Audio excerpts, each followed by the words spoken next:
Je vais être bref, je rebondis sur les propos qui ont été tenus jusqu'ici. Je tiens quand même à rappeler le dernier rapport des experts du GIEC qui vient de réaffirmer une énième fois que les émissions de gaz à effet de serre dues aux activités humaines ont réchauffé le climat à un rythme sans précédent. Nous devrions toutes et tous nous sentir concernés.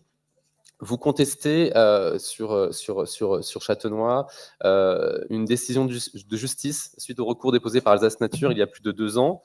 Le tribunal administratif de Strasbourg a confirmé dernièrement à la fois l'insuffisance de la compensation des zones humides détruites pendant la phase des travaux routiers et le tribunal acte également le manque de justification d'un intérêt public majeur suffisant.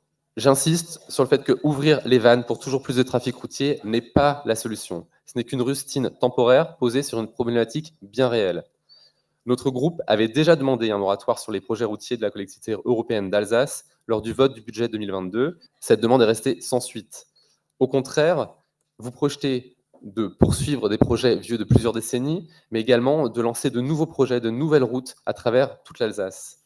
Pour répondre aux difficultés bien réelles du quotidien rencontrées par les habitants et les entreprises dans les vallées et les cols vosgiens, il est nécessaire que la collectivité européenne d'Alsace, avec la région Grand Est et l'État, travaillent collectivement à un schéma stratégique des mobilités et du transport de marchandises, en cohérence avec les enjeux qui nous sont démontrés et rappelés par le GIEC.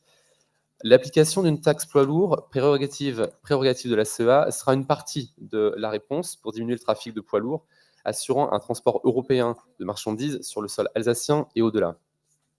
La montée en puissance de la part de ferroutage serait, je parle bien en conditionnel, serait un deuxième levier. La relocalisation de l'économie et la généralisation des circuits courts serait également un passage inévitable. Je pense sincèrement que vous êtes à rebours des enjeux environnementaux et sociétaux qui se dressent devant nous.